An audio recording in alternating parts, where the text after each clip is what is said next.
Smack Talk! What's going on? Dustin Nameco here, heading into week 3. Before we get into some tips and advice, our fantasy game is up. If you go there, I promise you it's there. Click on Fantasy Games, sign in or log in under the Check Out the Action tab, third one from the left.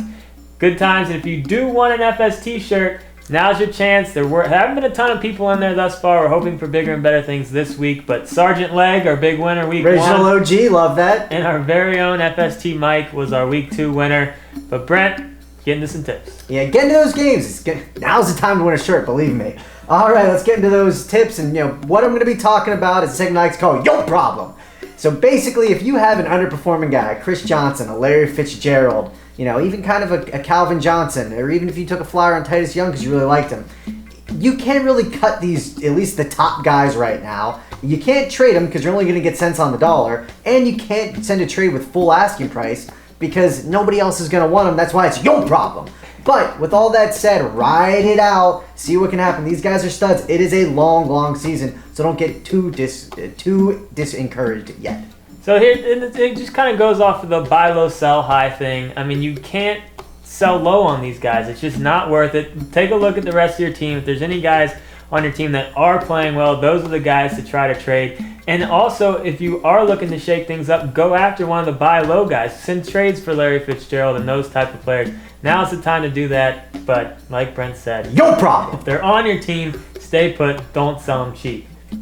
All right, Dustin, let's get into those forms. And the first one's a wide receiver question coming from Adam, 357. It's a full PPR league. He wants to know, should be starting Danny Amendola at the Bears or Jordy Nelson at that tough Seattle defense? So I wanted to put this one on here because I knew the Amendola love might go too far this week. And based off of the poll results, 85% on the homepage saying Amendola, I think it is. I mean, Amendola, yes, he's probably safe for about 10 points, but there's not a lot of weapons on that Rams offense. If they really want to just hone in on Amendola and keep the ball out of his hands, that shouldn't be that big of a problem. I think he still has a decent upside this week, but Jordy Nelson, you can't bench him for Jordy Nelson at this point. Amendola, yes, a decent start in a lot of cases, but not over guys like Jordy Nelson. The Redskins last week really honed in on him in the second half. The first half's where he had the vast majority of his catches, so clearly teams can do that.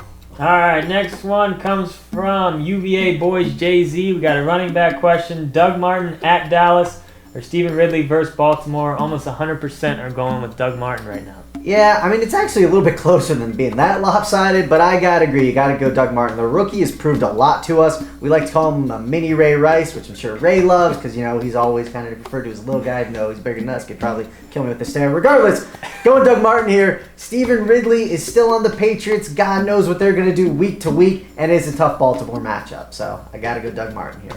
All right, Dustin, running back question from 4Play. Yeah, sneaky. Willis McGahee versus Houston or Michael Bush versus the St. Louis Rams. 60% is going with Bush. Yeah, I mean, assuming Forte doesn't play, I think Bush is the guy here. He's going up against St. Louis, decent matchup for him. And the thing with McGahee, yes, he had a monster game last week, but Houston's a little tougher to run on, I think. It could be hard for him to get going. And, he relies a lot on the goal line carries. If he doesn't find the end zone, he could maybe not necessarily have that great of a week. I think Bush is the much safer play. You should definitely handle the load if Forte. With that said, let's say Forte is active, limited role. Go with the guy that you know is going to get the touches. McGahee. All right. In case you didn't know. McGahee.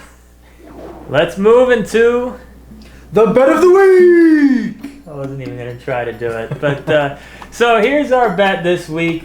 We recently both used our number 1 waiver. I used mine 2 weeks ago on Cobb. Didn't look amazing last week, but when he did touch the ball, he did look amazing. And then Brent used his this last week on Amendola in a full PPR league. We normally don't like using number 1 waivers on receivers, so it's kind of weird that we both did, and now we're kind of both defending our decisions to do it. So what better bet than to put up Cobb versus Amendola in a .75 PPR league? Brent, sell me on Amendola. It ain't even selling. Cobby, blah. Jennings is going to be back. Sure, he's going to be kind of a gadget type of guy. There's so many options out there. There's Jennings, there's Nelson, there's that bum Finley. out there as well. James Jones, who was terrible last week, is all. But there's just so many options. I don't trust him ever to put him in my starting lineup. And Amendola, on the other hand, he's the number one. He's like the main guy out there. They're going to be targeting him a ton of times. Clearly had a million catches last week. This ain't even be close. Slam dunk for me. Amendola's going to destroy him. I know Amendola is obviously the safer guy, but Cobb at any point can score more points than Amendola in one play. I mean, he's just a big play guy. He can just, 80 yards and a touchdown at any point. Cobb can go off. I know it's a gamble, but I'm taking the gamble on the high Amendola side. just catching. Yeah, he's going over there catching 5-yard passes, but we'll see what happens. But I'm glad Ingram did tie me up last week. 16 touches, 50 yards, and a touchdown. Exactly what I said. It was Pierre Thomas's touchdown. He was called down. Ingram can do that for you. But let's get into our sleepers and busts. My sleeper, I'm going to go with Bennett, a tight end for the Giants. Nix has already been ruled out of the game. He's going to be looking for some other people to throw the ball to. Eli is. Their other receivers are really kind of unproven. Bennett seems to be kind of one of those players that 1 minute he looks great, the next minute he kind of looks terrible. But I think he'll get enough targets. I think he might even get in the end zone. If you've been hit with the Aaron Hernandez injury or you're looking for a tight end just for this week, I don't really like him long term, but I don't mind him this week against Carolina. And my bust is Kevin Smith at Tennessee. I know you might look at that matchup and be like, ooh, Tennessee's giving up a lot of rushing yards. I'm going to roll with Kevin Smith. It's a little scary. Bell factored in last week. LaShore's coming back. There's just too many question marks for me to really have a lot of confidence in Kevin Smith. If it's a PPR league, you're in a bind, go for it. But other than that, I don't really like Kevin Smith this week.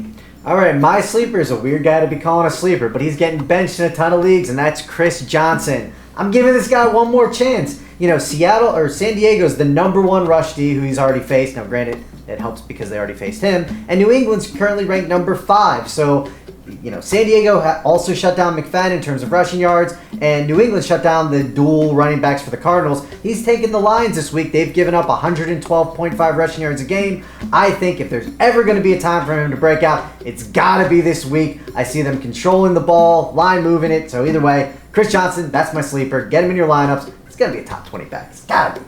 All right, my bust is going to be Cedric Benson. He's facing that Seattle defense, which isn't quite as nasty as that 49er defense, but they're pretty darn close. I really don't love the Benson this week. I don't see him replicating what he did last Thursday. He's my bust. All right, let's move into Mike's picks. His sleeper is Andre Brown for the Giants.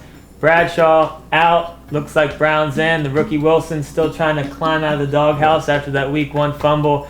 Brown, not a bad pick. That game could turn out to be a really high-scoring game, so decent option for you if you're looking for a running back. And his bust, actually kind of funny how this is working out, but he's putting Chris Johnson on his bust list. He's not buying him.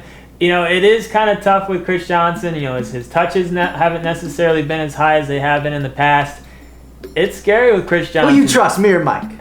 Come on now. That's what it comes down to. Who do you trust? But he did win the game last week. It's still not that easy of a matchup for him this week either. So it could very well be another bust week. But so that's our show. The other thing that we want to talk about, we got the rankings up. So if you go to our homepage on the right-hand side, you'll see the article for the rankings. Or if you go to the football articles, you'll also see them for the rankings. Those are updated as we see fit. So if we hear some news, we might adjust the rankings. So keep an eye out for that. Get into those games. You're going to win a t-shirt probably. Get into the games. Tell your friends. Get into the games. Follow us on Twitter at Fantasy Advice. Circle us on Google+, Facebook, all of the above. You're like the Micro Machine guy.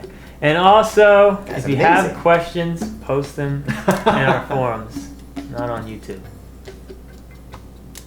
Oh, he dropped it!